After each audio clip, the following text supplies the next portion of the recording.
नमस्कार, मी सुमित शंकर सावंत आणि तुम्ही पाहताय TV9 मराठी। या बातमीपत्रात बऱ्याच महत्त्वाच्या बातम्या आपल्याला बघायच्या आहेत, पण सुरुवातीला एक अत्यंत महत्त्वाची बातमी आहे। अजित पवार हे बारामतीमधूनच निवडणूक लढवणार आहेत।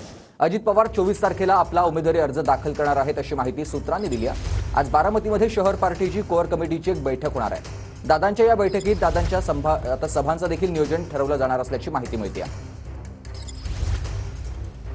महत्त्वाची बातमी आपण बघतोय। बारामतीमधून अजित पवार हे लढणार असल्याची माहिती कळते। अजित पवार 24 तारखेला आपला उमेदवारी अर्ज दाखल करणार आहेत अशी माहिती सूत्रांनी दिली आहे। तर आज बारामतीमध्ये शहर पार्टीची कोअर कमिटीची एक बैठक होणार आहे। आजच्या या बैठकीत दादांच्या सभांचं नियोजन देखील ठरवले जाणार असल्याची माहिती कळते।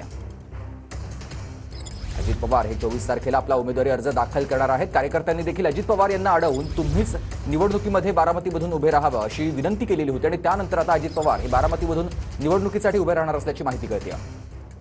आज शिंदे गट आणि अजित पवार गट आणि शरद पवार गट आपली पहिली यादी जाहीर करण्याची शक्यता आहे। शिंदे गटाच्या 30 ते 40 उमेदवारांची पहिली यादी आज येऊ शकते।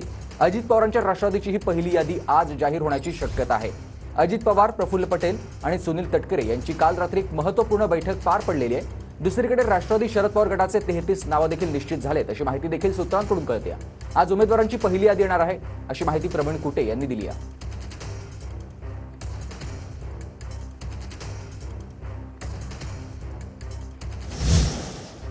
तर पवारांच्या राष्ट्रवादीची पहिली यादी आजच येणार असल्याचं प्रवीण कुंटेंनी म्हटलेलं आहे। आमच्या पक्षाच्या उमेदवारांची यादी तयार आहे असंही प्रवीण कुंटेंनी म्हटलंय।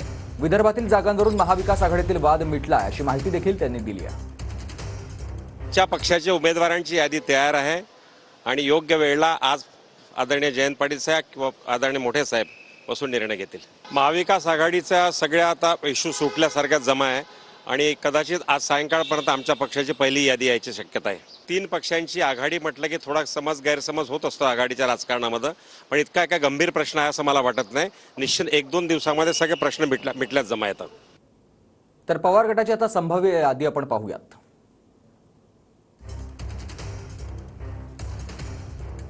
तर जयंत पाटील हे इस्लामपूरमधून, जितेंद्र आव्हाड कळवा मुंब्रा या मतदारसंघातून, अनिल देशमुख हे काटोल मतदारसंघातून, राजेश टोपे हे घनसावंगीतून, बाळासाहेब पाटील हे कराड उत्तरमधून, रोहित पवार हे कर्जत जामखेडमधून, प्राजक्त तनपुरे राहुरीमधून, रोहित पाटील तासगाव कवठे महाकाळमधून, सुनील भुसारा हे विक्रमगडमधून, तर अशोक पवार हे शिरूरमधून निवडणुकीच्या रिंगणात उतरणार असल्याची माहिती कळते।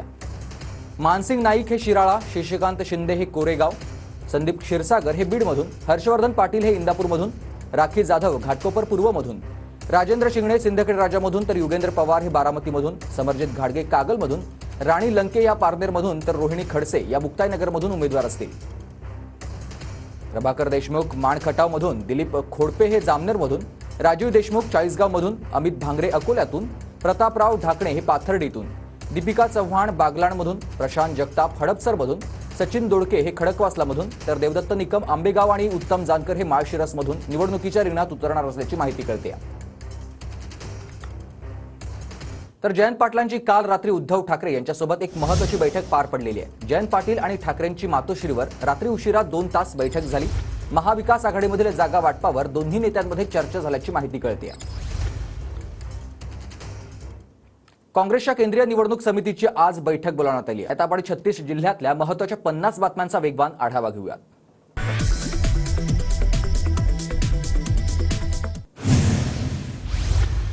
पहिल्या यादीमध्ये कसबा खडकवासला कॉन्टोन्मेंट विधानसभा मतदारसंघाचं नाव नाहीये। सुनील कांबळे, हेमंत रासने आणि चेतन तुपे आमदार असताना त्यांच्या नावांची घोषणा न झाल्यानं विद्यमानांना धाकधूक आहे। रत्नागिरीतील गुहागर विधानसभा मतदारसंघातील महायुतीकडून जागेबाबत अद्यापही सस्पेन्स। गुहागरमधून भाजपकडून विनय नातू, तर खासदार श्रीकांत शिंदे यांचे मेहुणे विपुल कदम इच्छुक आहेत।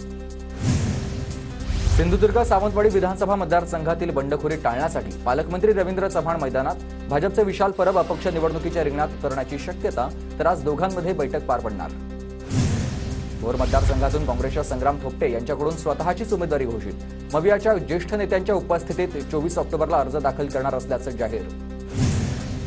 पुण्याच्या मावळातील सर्व नाराज नेत्यांची पार पडली आहे बैठक। अजित पवार गटाचे मावळचे आमदार सुनील शेळकेंविरोधात भाजपचे बाळा भेगडे मैदानात, दडपशाहीचं राजकारण करणाऱ्यांना मावळची जनता जागा दाखवेल, भेगडेंची टीका।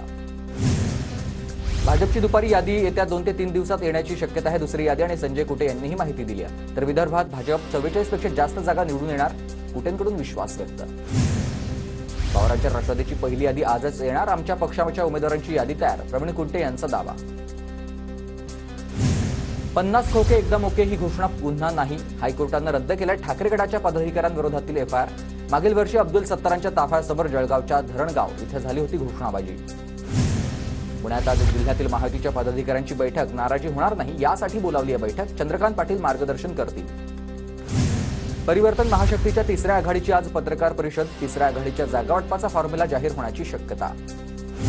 हिंगोली विधानसभेतून खासदार तानाजी मुटकुळेंना सलग चौथ्यांदा उमेदवारी जाहीर. 24 तारखेला जोरदार शक्ती प्रदर्शन करत उमेदवारी अर्ज दाखल करणार. शिंदखेडा विधानसभा मतदारसंघातून भाजपकडून विजयकुमार रावळ यांना 5व्यांदा उमेदवारी तर कार्यकर्त्यांसह जयकुमार रावळ यांच्याकडून आनंद व्यक्त. धुळे शहर विधानसभेतून अनुप अग्रवाल यांना उमेदवारी. पहिल्याच यादीत नाव आल्यानं कार्यकर्त्यांमध्ये उत्साह.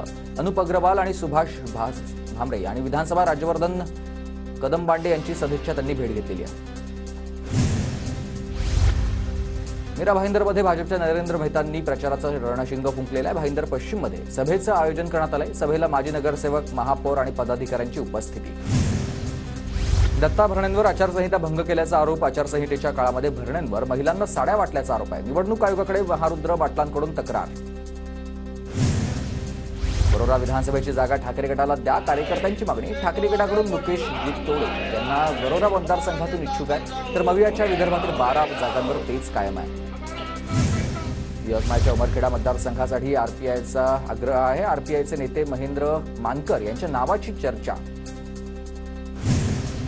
शिंदेगडाचे आमदार संतोष बांगरांवर गुन्हा दाखल. बाहेर गावामध्ये राहणाऱ्या मतदारांबद्दल केलेलं वक्तव्य भोवलंय. गटविकास अधिकाऱ्यांच्या तक्रारीनंतर गुन्हा दाखल. आमदार रवींद्र धंगेकरांवर गुन्हा दाखल. धंगेकरांवर आचारसंहितेचा भंग केल्याचा आरोप. दिवाळी किट, पैशांची पाकिटं वाटप केल्याचा बीजेपी कार्यकर्त्यांचा आरोप. खोटं बोल पण रेटून बोल ही धंगेकरांची जुनी पद्धत. भाजप प्रवक्ते पुष्कर तुळजापूरकर यांची धंगेकरांवर टीका. सीमा हिरेंना उमेदवारी जाहीर झाल्यानंतर दिनकर पाटील नाराज. पक्षानं वारंवार माझ्यावर अन्याय केला, दिनकर पाटलांचा आरोप. सोलापूर दक्षिणमधून सोमनाथ वैद्य अपक्ष निवडणुकीच्या मैदानात उतरणार. सोमनाथ वैद्य यांना स्थानिक भाजपचा पाठिंबा आहे. माजी महापौर आणि 7 माजी नगरसेवकांचं सोमनाथ वैद्य यांना पाठिंबा. पृथ्वीराज चव्हाणांना 50,000 मताधिक्य देण्याचा कार्यकर्त्यांचा निर्धार. कराडमध्ये कार्यकर्त्यांचा निर्धार मेळावा संपन्न. जामनेरमध्ये गिरीश महाजनांच्या उपस्थितीत भाजपचा निर्धार मेळावा. यंदा अधिक मताधिक्यानं निवडून येणार महाजनांचा निर्धार. तुळजापूरमध्ये पुजाऱ्याकडून मुंबईच्या भाविकाची फसवणूक. मंदिर ट्रस्टी असल्याचं सांगत भक्ताकडून केली 22,000ची मागणी.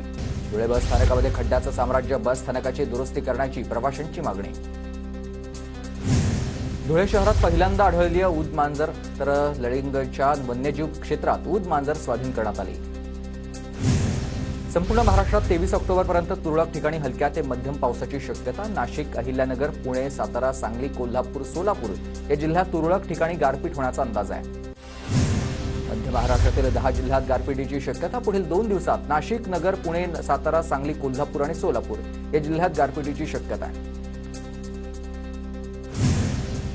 चांदवड तालुक्यामधील वडबारे गावामध्ये पावसामुळे गणेश शिबारी बंधारा फुटलाय. आसपासच्या शेतामध्ये पाणीच पाणी. तात्काळ पंचनामा करून नुकसान भरपाई देण्याची शेतकऱ्यांची मागणी. इगतपुरी तालुक्याच्या पूर्व भागात परतीच्या पावसाचं थैमान. गेल्या 3 ते 4 दिवसांपासून सुरू असलेल्या पावसामुळे, मुसळधार पावसामुळे शेतीचं नुकसान झालेलं आहे. रायगड जिल्ह्यात झालेल्या परतीच्या पावसामुळे भात शेतीचं मोठं नुकसान, तर कापणी योग्य भाताचं पीक शेतातील चिखलात आल्यानं अंकुरलंय. बळीराजा चिंतेत आहे. गुहागरमध्ये 2 ठिकाणी वीज पडून नुकसान. वेलदुरीमधील बबन जावळेंच्या घरावर वीज पडल्यानं जनउपयोगी साहित्याचं नुकसान झालंय, तर आजगोलीमध्ये नारळाच्या झाडावर वीज कोसळली. डोंबिवलीमधील विजेच्या कडकडाटासह मुसळधार पावसाची हजेरी. नागरिकांची तारांबळ. अनेक ठिकाणी पाणी साचलं. धुळ्यातील साक्री तालुक्यात काटवान परिसराला परतीच्या पावसानं झोडपलंय. आता कपाशी पिकाचं मोठ्या प्रमाणात नुकसान झालंय. पंचनामे करून नुकसान भरपाई देण्याची शेतकऱ्यांची मागणी. जळगाव जिल्ह्यात परतीच्या पावसामुळे कापूस पिकांचं मोठ्या प्रमाणात नुकसान. शेतकरी आर्थिक संकटात. पंचनामे करून मदत देण्याची मागणी. नाशिकच्या चांदवड तालुक्यात अतिवृष्टी सदृश्य पाऊस झाला, तर पावसामुळेच कांदा, मका, सोयाबीन पिकं उद्ध्वस्त झाली आहेत. शेती पिकांच्या नुकसानीमुळे शेतकरी हतबल आहे. दीपावलीची चाहूल लागताच कारागिरांकडून किल्ले बनवण्याची लगबग सुरू. उतरवलीच्या कुंभारवाड्यात किल्ल्यांवरची चित्ररंगावरचं काम सध्या सुरू झालंय. अमरावतीच्या कुरुकुंज मोझरीमध्ये तुकडोजी महाराजांचा 56वा पुण्यतिथी महोत्सव. देश विदेशातून लाखो गुरुदेव भक्त दाखल झाले. तुकडोजी महाराजांना मौन श्रद्धांजली वाहण्यात आली. पुणे जिल्ह्यातील 21 मतदारसंघात एकूण 16 लाखांवर ज्येष्ठ मतदारांची नोंद, तर 100 पार केलेले 5,500 जण मतदान करणार. नंदुरबारच्या 4 मतदारसंघांसाठी पहिल्यांदा मतदान करणाऱ्या मतदारांची संख्या वाढली आहे. 1,26,189 मतदार पहिल्यांदा मतदानाचा हक्क बजावतील. आचारसंहितेमुळे पुण्यात रात्री गाड्यांची तपासणी सुरू. बोपदेव घाट अत्याचार प्रकरण आणि निवडणुकीच्या पार्श्वभूमीवर प्रशासन अलर्ट मोडवर. एसटी कर्मचाऱ्यांच्या बोनससाठी 55 कोटींचा निधी तातडीनं द्या. एसटी कर्मचारी काँग्रेसचे सरचिटणीस श्रीरंग बर्गे यांची मागणी आहे. दिवाळी तोंडावर येऊनही बोनसचे 6,000 रुपये मिळाले नसल्याचा बर्गे यांचा आरोप. पुण्यातील ससून रुग्णालयामध्ये आता गर्भवतींसाठी विशेष विभाग, तर विविध आजार आणि संशोधनासाठी रुग्णालयात सुविधा उपलब्ध होणार. दिवाळीचा सण जवळ आला तरी बाजारामध्ये खरेदीचा उत्साह दिसत नसल्यानं साखर, खाद्यतेलाचे भाव नरमलेत, तर गव्हाचे दर वाढल्यानं रवा, मैद्याचे दर देखील कडाडले. पुण्यातील स्वारगेट बस स्थानकाचा वीज पुरवठा खंडित झाल्यानं 3 शिवनेरी ई बस झाल्यात रद्द. ई बस चार्ज न झाल्यानं रविवारी आरक्षित तिकीटं घेतलेल्या प्रवाशांना मनस्ताप.